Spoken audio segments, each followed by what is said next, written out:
I have this pain in my leg that I've been dealing with. And I don't typically talk about physical things when I think about energy clearing. And I was going to talk about something else, but, and then I thought, no, you should ask about this because it's been ongoing. I don't really know the source of it. I've been, I mean, when I say I don't know the source of it, it's because it's kind of all over. I've gone for massage, physio, chiropractic. I'm going to do some acupuncture. But it isn't like one thing happened and then there you go, that's what happened. And it seems to be getting better, but it's bothering me. And it's like, I don't know if it's the muscle, if it's the joint. Everybody seems to have a different opinion on it. Everybody from the massage therapist says, oh, it's piriformis, and somebody else says it's the IT band. And I mean, Where are you feeling it in your leg? in my on the outside, well, it starts, so it's in my hip, from my hip down the outside of my leg, my knee, really bad in my knee, and then into the side of my calf or thigh. It's long. It's a really long pain, and then sometimes on my inner thigh. And some days it's much better, and some days it's not. And some days I do some exercise and it's fine, and then some days it kills. Okay. So two things. You might want to have someone check your butt. Check my butt? Yeah. Because the muscles, they're connected all the way through from the toes all the way up. Yeah, they're saying that piriformis, yeah. Okay, so that's the thing. But the more importantly is what's causing you to create this in your leg. And how much support are you feeling in your life right now?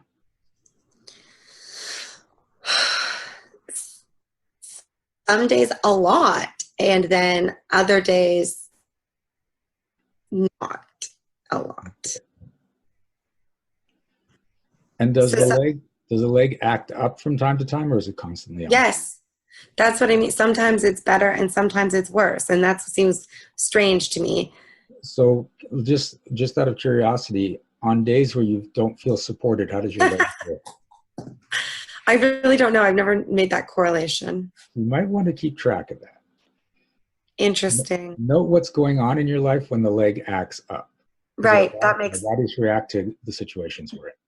Yeah, maybe that does make sense. The other thing that I was going to say quickly is that because I kind of feel like, I don't know why, but I just feel like this might be widely felt. If I'm wrong, I'm wrong. But that I'm having a hard time, and maybe this ties in with what Emily was saying too.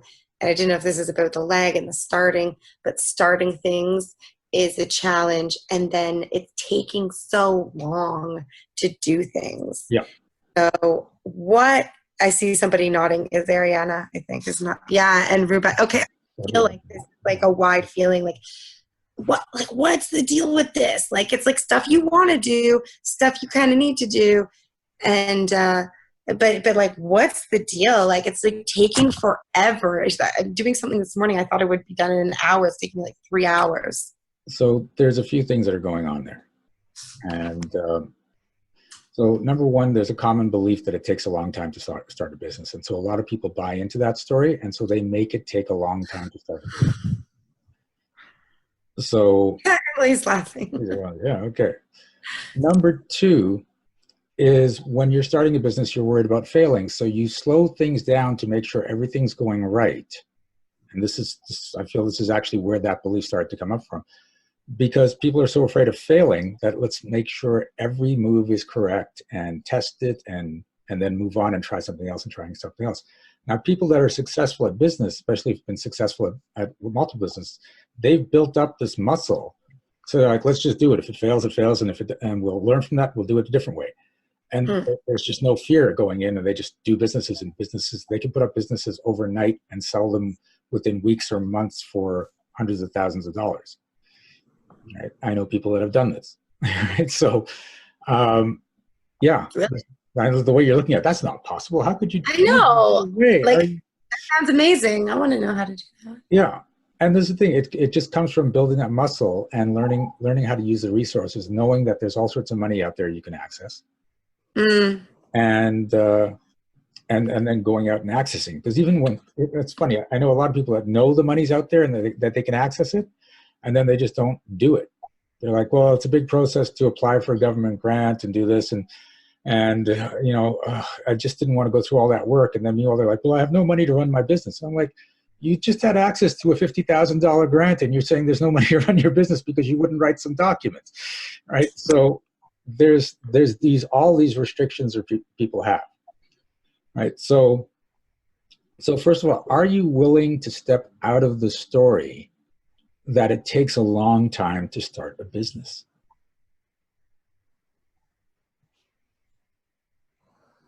Did you even hear that? Yes. Okay, that didn't feel like a real I yes. know it totally broke up. It slowed down, lagged, and was Oh, of course it did. like, Okay, I'm going to try it again. Are you willing to step out of the story that it takes a long time to start a business? yes.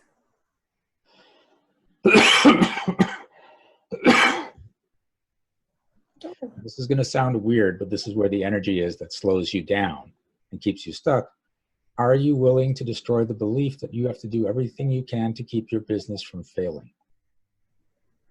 Ow. Wow. Resistance from several people on that one. Mm-hmm. So think about what I'm saying, though, is when your focus is on keeping your business from failing, your ultimate focus is failing, and your business starts to fail. If you destroy that need to keep your business from failing, you could just focus on making your business succeed. It sounds like all I'm doing is reversing the words, but it's a completely different energy. That's an energy of expansion and growth, as opposed to this energy of prevention of contraction and staying safe. So, are you willing to destroy the belief that you have to do everything possible to keep your business from failing? Yes.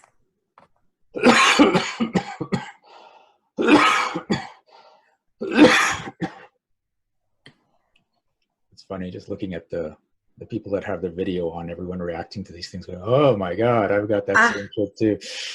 Yeah. Mika, I see you laughing. Emily's laughing. Everybody's laughing. Yeah. Everybody with their videos on is laughing.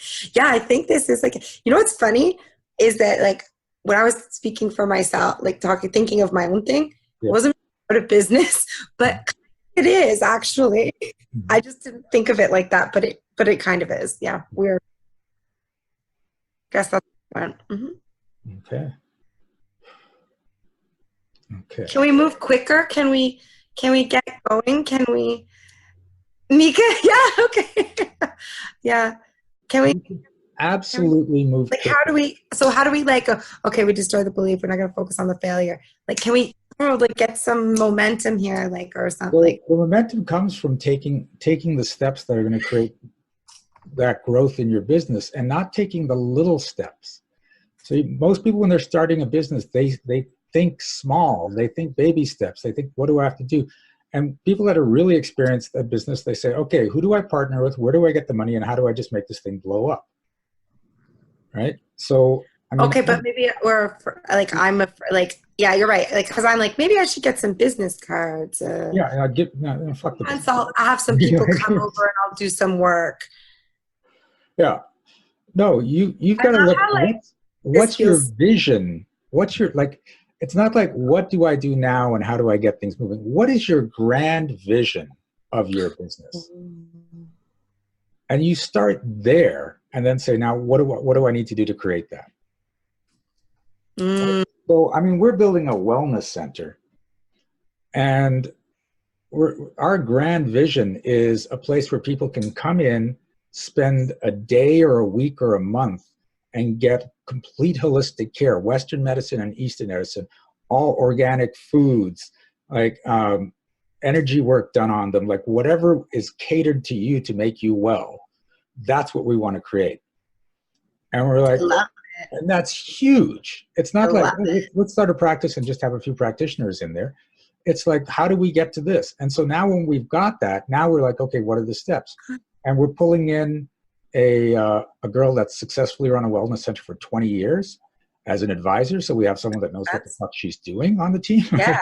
That makes a lot of sense. right? We're interviewing practitioners and putting them on a percentage cut so we don't have to pay anyone straight out. We're looking at software management, so that's not just for this wellness center, but we want to franchise, so we have to look at things that already have that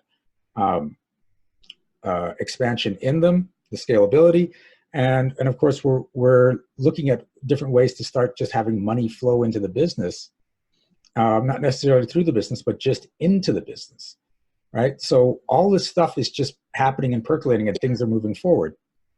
But I know people that want to start a wellness business, and they're like, okay, I need to rent a location, and then I need to, I have to find some people to come in, and maybe I'll go out and network with a few people. And when I started, I was doing the small sort of things in my business too, but I amp up and amp up and amp up.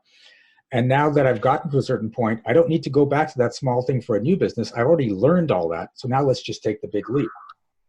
And then as we do this new business, the next business, we're just going to take a bigger leap. And it just goes. And this is the thing. That's successful business owners have done the small things and built it and built that muscle. And then they don't have to do the small things. They just jump. And if you are working with someone that's successful, if you have a successful advisor on, you can stop doing the small things and do the jumps. This is why I advise everyone to have a coach in whatever you're doing, because they've been through it and they know how to advise you and get you up there. So if you're going to start a business, have a business coach, preferably someone successful in that business. If you want to make changes in your life, have a life coach, preferably someone that's gone through some of the things you have so they understand what you're going through. But anytime you want to make a big leap, you want to have an advisor who's made a big leap. Mm-hmm. No, that makes a lot of sense. Okay. So, the other thing is, and again, this is from building muscle. Stop trying to be careful. Careful is small. Careful is slow. Okay. All right.